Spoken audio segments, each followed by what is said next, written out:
வணக்கம். நீலா கார்டனுக்கு உங்களை வரவேற்கிறேன். வாங்க தோட்டத்தை பார்ப்போம்.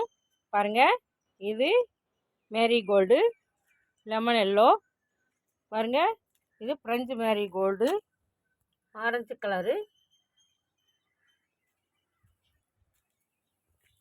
இது பிரெஞ்சு மேரிகோல்டு எல்லோ கலரு.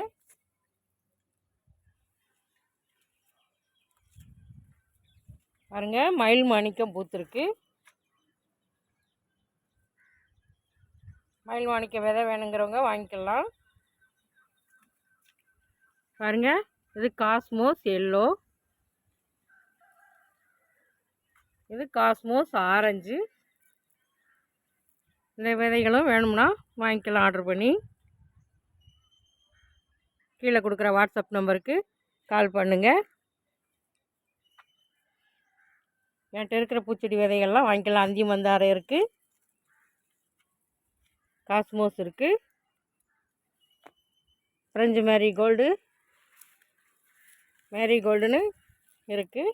பாருங்கள், இது போகன் வில்லா அழகாக பூத்துருக்கு. பாருங்கள், இங்கே ஒரு பிரெஞ்சு மேரிகோல்டு. பாருங்கள், கொத்து கொத்தாக பூத்து ஓய போகுது. பாருங்கள், நிறைய பூத்துருக்கு. ஏகப்பட்ட பூ பூத்துருச்சு.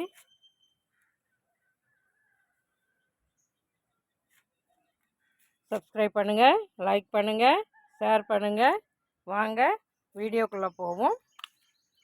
வாங்க, இன்றைக்கி என்ன பார்ப்போன்னா, ஒரு அதிசயமான கீரை தான். அதிசயம்னு ஒன்றும் இல்லை, இந்த கீரை எல்லா இடத்துலையும் கிடைக்கக்கூடிய கீரை தான்.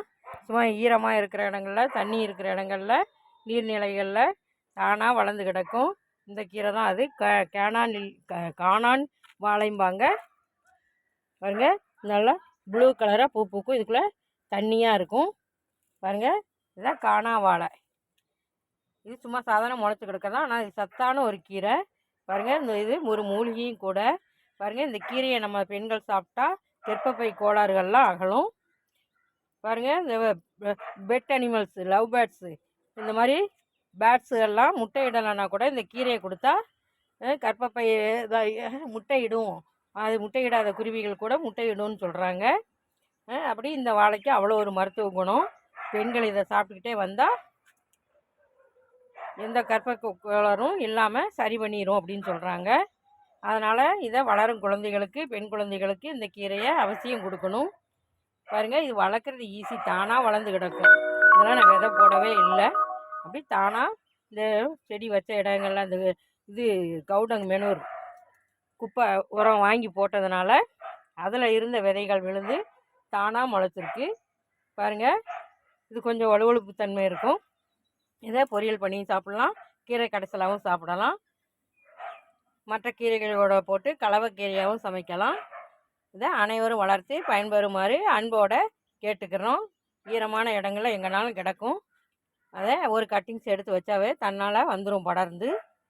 அதனால் இப்படி அனைவரும் இதை பயன்படுத்துமாறு அன்போடு கேட்டுக்கிறேன். வீடியோ பார்த்ததுக்கு நன்றி. Happy gardening. வாழ்க வளமுடன்.